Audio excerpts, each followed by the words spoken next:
বন্ধুরা আপনি সবাই ভালো আছেন, আমিও ভালো আছি। তো আজকে আমি চলে এসেছি নতুন একটা রেসিপি নিয়ে। তো আজকে আমি বানাতে চলেছি আলুর চপ। তো আলুর চপ তো আমরা দোকান থেকে কিনে খাই, বিভিন্ন ধরনের হয়, কিন্তু আজকে আমি বানাবো যে বাড়িতে কত সহজে কত সুন্দরভাবে আলুর চপ বানানো যায়, সেটা আপনাদের কাছে আমি শেয়ার করব। তো বন্ধুরা, যে আমরা দোকান থেকে মাঝে মাঝে আলুর চপ কিনে খাই, বেগুনি কিনে খাই, যে কোনো ভাজাভুজি সবসময় তো আমরা কিনে খাই, বাড়িতে সবসময় বানানো হয় না। কিন্তু মাঝে আমি এক জায়গায় খেতে গিয়ে যে যা পরিস্থিতিতে পড়েছিলাম, সেখান থেকে করে আমি বাড়িতে বানাই। আর আপনাদেরও আমি শেখাতে চাই যে বাড়িতে কত সহজে কত সুন্দরভাবে আলুর চপ বানানো যায়, বা যে কোনো ভাজাভাজি বানানো যায়। তো আমার চ্যানেলে অনেক এরম রেসিপি আছে, তাহলে আপনারা এইভাবে দেখে ধরে বলছি। এখানে আমি 1 কাপ নিয়ে নিলাম চালের গুঁড়ো, আর আপনাদের চালের গুঁড়ো না থাকলে ময়দা আটা নিতে পারেন। আর 1 কাপ নিয়ে নিচ্ছি বেসন, আর অল্প একটু বেসন নিয়ে নেবো, 1/2 কাপও না, এই যে অল্প সামান্য। আজকে আমি বানাবো আলুর চপ। কিন্তু আলুর চপ ঘরে কত সুন্দর উপকরণে বানানো যাবে, খুব সহজে, দেখবেন না খেতে এত দুর্দান্ত লাগবে। আর এখানে কিন্তু আমি সব ভাজাও করে নিয়েছি, সেগুলো বলছি। আর আলুটা আমি সিদ্ধ করে নিয়েছি, নিয়ে খোসা ছাড়িয়ে আলুটাকে ঘেঁচে রেখে দিয়েছি, গরম গরম থাকতে মেখে রেখে দিয়েছি, মানে মাখে নি, শুধু এমনি মেখে রেখেছি। আর এখানে আমি দিয়ে দিচ্ছি লঙ্কার গুঁড়ো দিয়েছি, এবার হলুদ দিয়ে দেবো,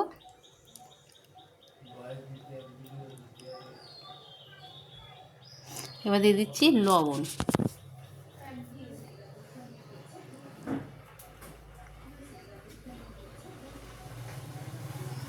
এবার এতে দিচ্ছি বেসন ছোটা, এটা দিয়ে বেসন পাউডার, মানে খাবার সোটা যেটা বলা হয় সেটা, আর বেসন সোটা, এই দুটো দিয়েছি। বেসন পাউডার, বেসন সোটা, এই সামান্য একটু দিয়েছি, দিয়ে সুন্দর করে মাখিয়ে নিচ্ছি। দেখতেই পাচ্ছেন, দলা দলা হয়ে থাকলে হবে না। এবার আমি বেসনটাকে ফাটিয়ে নিতে হবে, মানে এটাই একটু বেশি সময় যদি ঢাকা দিয়ে সুন্দর করে ফাটিয়ে রাখা যায়, তাহলে কিন্তু আলুর চপ বলে বেগুনি বলে সব তাতে ফুলবে দারুণ, আর সুন্দর লাগবে খেতে। এবার আমি অল্প অল্প করে জল দিয়ে এটাকে মেখে নিচ্ছি।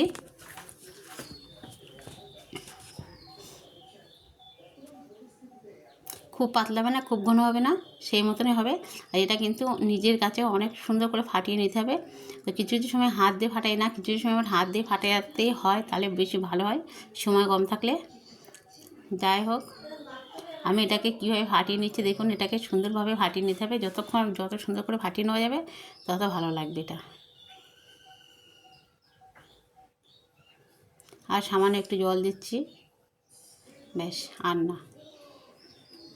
জলটাতে কোনো তো মাপ নেই, আমি কেমন পাতলা ঘন হবে সেটা তো আপনাদেরকে দেখিয়ে দেবো। দেখুন এই ফাটাতে ফাটাতে কিরম মোলায়েম মুসলিম হয়ে গেছে, দেখুন বেসনটা। আর এবার আমার হয়ে গেছে, এবার আমি এটাকে একটু ঢেকে রাখবো। আর ততক্ষণ আমি ওদিকে আলু চপ বানাচ্ছি, তার জন্য আলুটা দেখুন, এবার আলুটা সিদ্ধ করে নিচ্ছি। আর ওদিকে আমি পেঁয়াজ, শুকনো লঙ্কা আর 5 ফোঁটন একসাথে ভাজি করে নিয়ে চলে এসেছি। এবার দিচ্ছি লবণ, দিচ্ছি পরিমাণ মতন। এবারে পেঁয়াজ, আর এই যে পেঁয়াজগুলো ভাজি করে নিয়েছি, আর এইখানে নিয়েছি 5 ফোঁটন। এই দেখুন এখানে 5 ফোঁটন ভাজি করে নিয়ে এসেছি।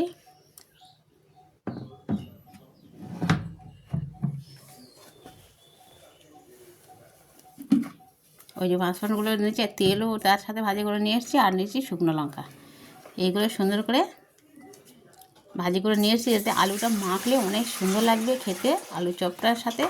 আর 5 ফোঁড়নটা যে অবশ্যই দেবেন, কিন্তু তাহলে খুব ভালো লাগবে। এইভাবে একবার করে খেয়ে দেখুন আপনারা বাড়িতে, খুব সহজ। কিন্তু আপনি পেঁয়াজটা ভেজে তুলে রাখলেন, তেলে একটু 5 ফোঁড়ন দিলেন, আর লঙ্কাগুলো ভাজা করে নিলেন, সব তেল সময় দিয়ে পরিমাণ মতন দেবেন। যেমন এই অল্প তেলটা আমি এইগুলো মেখে নেবো আলুটা, তা সেই পরিমাণ মতন দিয়ে আপনারা কিন্তু মেখে নেবেন। তা এবারে আমি লঙ্কাটা ঘেঁচে নিচ্ছি, মানে ডলে নিচ্ছি, ডলে এটা একটু করে নিচ্ছি। আর আমরা দোকান থেকে তো কিনে খাই, একটু একটু আলুর চপ ভালো লাগে না খেতে কিছু না, কিন্তু আমরা বাড়িতে বানাবো, দেখবেন কতটা সুন্দর হবে আর কতটা পারফেক্ট, মানে এত সুন্দর হবে। একবার বাড়িতে বানিয়ে যাকে খাওয়াবেন, সে আপনার কাছে বারবার এসে আলুর চপ খেতে চাইবে। এটা কোনো অকেশনে, অনুষ্ঠানে, বা এমনি বাড়িতে সন্ধেবেলা মুড়ি দিয়ে খাওয়ার জন্যই, বা হঠাৎ অতিথি এসেছে, তা হচ্ছে না, কী খেতে দেবেন, এইগুলো কিন্তু সাথে সাথে বানানো হয়ে যাবে, বেশি সময় লাগবে না। একটা আলু সিদ্ধ করে নিয়ে কিন্তু এইভাবে বানানো হয়ে যাবে। এবার যত সুন্দর করে চটচট করে মেখে নেবেন কিন্তু ততটা খেতে মজা লাগবে আলুর চপটা। ওদিকে আমি বেসনটা ফাটিয়ে ঢেকে রেখে দিয়েছি, আর ততক্ষণ কিন্তু আমি আলুটা এইভাবে মেখে নিচ্ছি। যতক্ষণ আলুটা মেখে নেবো ততক্ষণ ওইটা ঢাকার সেই সময়টুকুই থাকবে, তারপরে কিন্তু আমি এটা বানাতে চলে যাব। এবারে আমি আলুর চপটা বানানোর জন্য আলুগুলোকে আমি একটু চ্যাপটা চ্যাপটা করে নিয়ে নেবো। আলুর চপের একটা শেপ দিয়ে নেব, খুব মোটা না, খুব পাতলা না, আবার খুব বড় না, খুব ছোটো না, মিডিয়াম সাইজ সবগুলো করে নেব।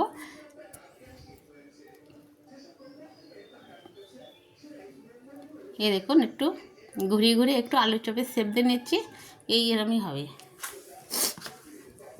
তো একবার এইভাবে বাড়িতে বানিয়ে খেয়ে দেখে তারপরে কমেন্টে আমাকে জানাবেন যে ভালো লেগেছে। ভালো না লাগে আমাকে কমেন্ট করে অবশ্যই আপনারা বলবেন যে আপনি কেমন বলেছেন, যে আপনার এটা তো খেতে একদম ভালো লাগেনি। আমি যেভাবে বানিয়েছি ঠিক সেইভাবে বানিয়ে আমাকে কমেন্ট করে জানাবেন তো ভালো লেগেছে। তাই ভালো না লাগলে আমাকে কমেন্ট করে বলবেন যে ভালো লাগেনি। আমি কিন্তু নিজেই বানিয়ে ভালো লাগিয়েছে, খেয়েছি, তারপরে আবার বানিয়ে আপনাদেরকে দেখাচ্ছি। তা এইটার মধ্যে কোনো খারাপ লাগা কোনো কিছু নেই। আর যেভাবে আমি করে নিচ্ছি সেইভাবে করে নিলে একদম সহজ। আর দেখবেন অল্প সময়ে কতগুলো আলুর চপ তৈরি হয়ে যাবে, আর সবাই খেয়ে খুব খুশি হয়ে যাবে। আর যারা তো ঘরের নতুন বউ, আর এই দেখুন কতগুলো আমি বানিয়ে নিয়েছি, দেখুন সব একই সাইজের। এবার রান্নাঘরে কড়াইতে তেল দিয়ে দিচ্ছি, আর এই দেখুন এটাকে এবারে একটা করে আলু নিচ্ছি, না বেসনের মধ্যে নিয়ে ঘুরিয়ে মাখিয়ে নিয়ে ওর মধ্যে দিয়ে দিচ্ছি। আবার একটা আলু নিচ্ছি, না বেসনের উপরে ফেলছি, ফেলে ওর গায়ে এপিট ওপিট উল্টে পাল্টে একটু হালকা আলতো হাতে করতে হবে, কারণ আলুটা যেন আমার ঘেঁচে গলে না যায়। এইভাবে নিয়ে তারপরে কিন্তু বেসনে মাখিয়ে কিন্তু তুলে নিচ্ছি। আর খুব পাতলা না, খুব ঘন না, দেখেই তো বুঝতে পেরেছেন। এইভাবে বানিয়ে নিতে হবে। এই দেখুন এই বেসনের মধ্যে থেকে আমি এইভাবে নিয়ে নিয়ে দিচ্ছি। তারপরে আমি এর মধ্যে আর একটা আলু নিয়ে দেখাচ্ছি আপনাদেরকে।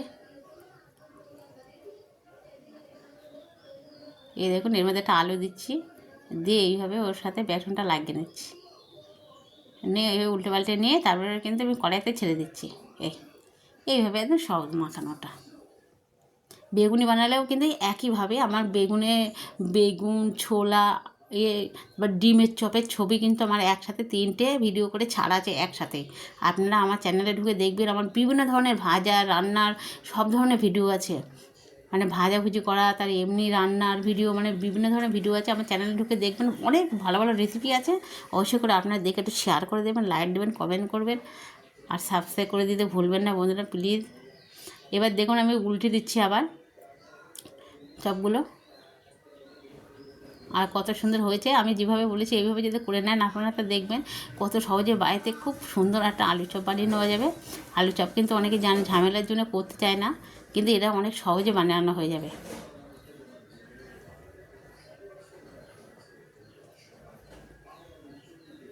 আর কত সুন্দর একটা কালার চলে এসেছে, দেখুন কালারের জন্য কিন্তু কোনো কিছু আমি ব্যবহার করিনি। আবার উল্টে দিয়েছি, দিয়ে এবারকে তুলে নিচ্ছি। আর ফুলে ফুলে উঠেছে দেখুন সবগুলো, কত সুন্দর আর বড় বড় হয়ে গেছে আলু চপগুলো।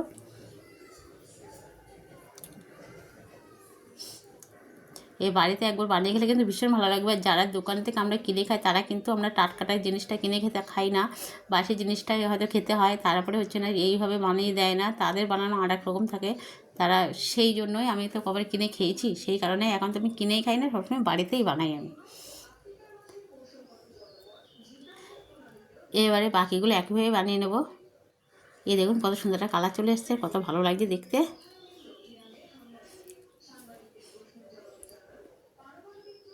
আমি 3বার বানিয়ে নিয়েছি। এই লাস্টেরটা আপনাদের আবার একটু দেখাচ্ছি তোলাটা। দেখুন প্রত্যেকটা আলু চপ কিন্তু একই রকমই হয়েছে। আর আপনারা কিন্তু অবশ্যই আমার এই ভিডিওটা দেখার পরে কিন্তু অবশ্যই করে এটা বানাবেন, বানিয়ে কিন্তু কমেন্টে আমাকে জানাবেন যে সত্যি ভালো হলে কিন্তু অবশ্যই কমেন্ট করে বলবেন ভালো হয়েছে।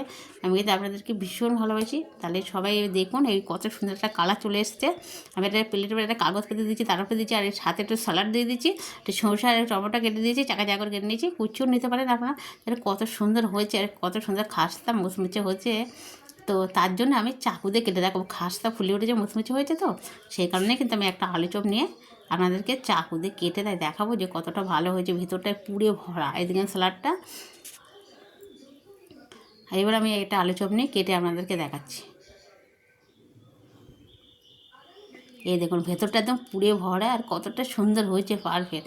গায়ে শুধু হালকা করে আলুর এই বেসনের এটা লাগানো আছে, কতটা ভালো লাগছে এটা আলুর চপগুলো। তো ভালো লাগলে অবশ্যই লাইক করুন, শেয়ার দেবেন, আর সবাই ভালো থাকবেন, সুস্থ থাকবেন। আবার একটা রান্না নিয়ে আপনাদের মাঝে হাজির হব আমি।